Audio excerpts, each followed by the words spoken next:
Welcome to The Explainer.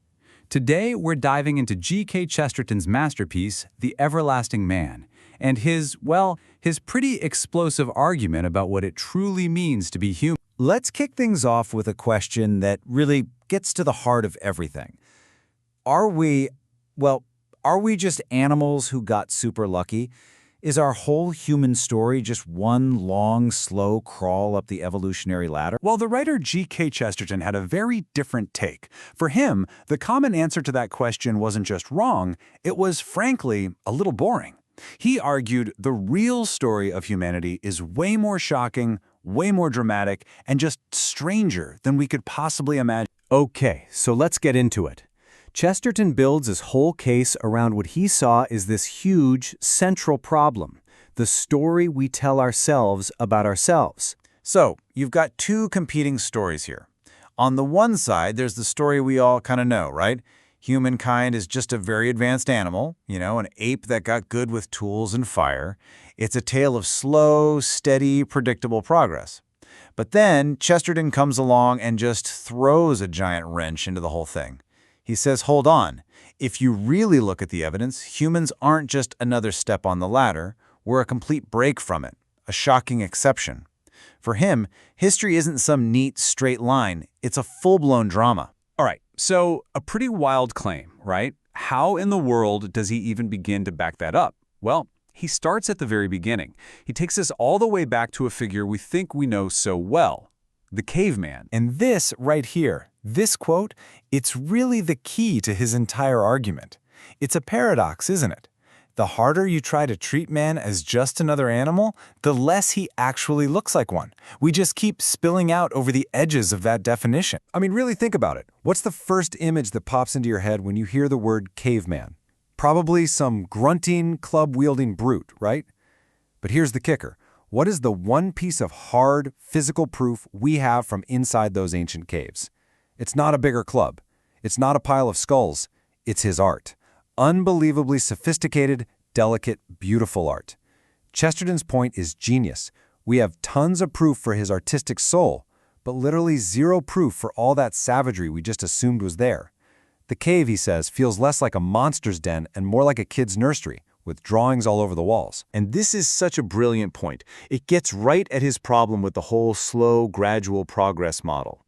You can't just slap the label evolution on the problem and think you've solved it. It doesn't actually explain the sheer weirdness of a creature who stops hunting to draw. For Chesterton, making a miracle happen slowly doesn't make it any less miraculous. I mean, a cow that learns to fly over 1,000,000 years, is that really any more believable than one that just suddenly takes off? Okay, so this human uniqueness, this strangeness, it wasn't just in our art. Chesterton saw the exact same pattern in our earliest spiritual ideas. He argued that what we lump together and just call paganism was never one single thing. It was actually two totally different, warring impulses. So first up, you had mythology. And for Chesterton, this was not just some primitive, failed science. It wasn't about ancient people trying and failing to explain lightning. No, it was a wildly successful art form. It was us, as a species, trying to find meaning through poetry, seeing a story in a sunset, or a personality in a river. He called it the gossip of the gods. I love that. But then, mythology had this dark twin, demonology. And this was something else entirely. This wasn't about poetry or wonder. This was about power.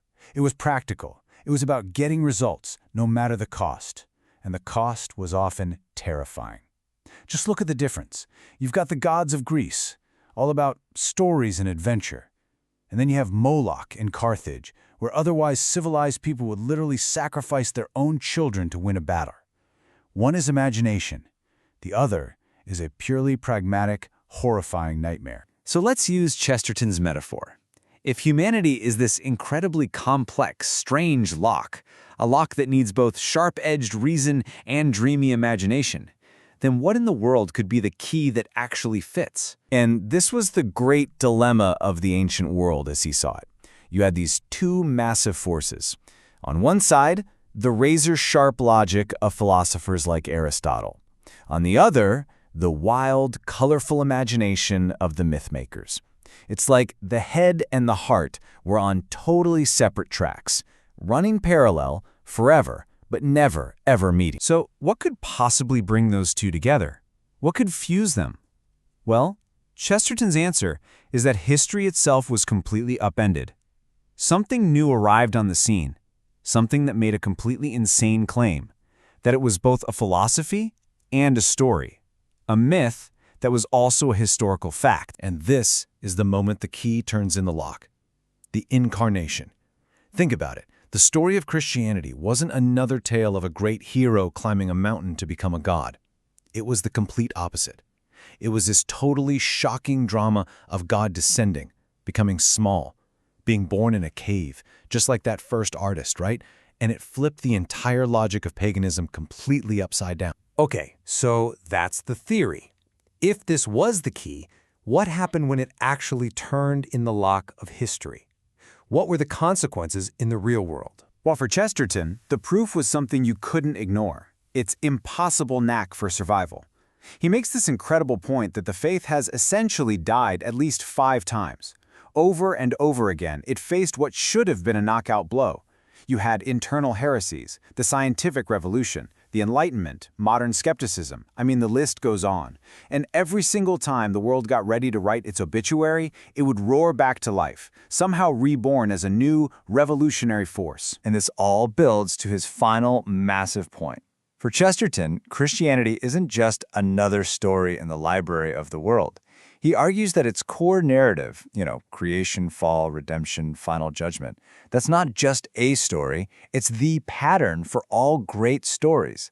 It is, in a way, the philosophy of story itself. So, in the end, Chesterton's view is that we aren't just atoms bumping around in a meaningless void. We're characters inside a real narrative, a drama with a purpose, with a beginning, a middle, and an end. He's reminding us that the world is a story, and like any great story, it has to leave you on the edge of your seat, asking that one crucial question. So, what happens next?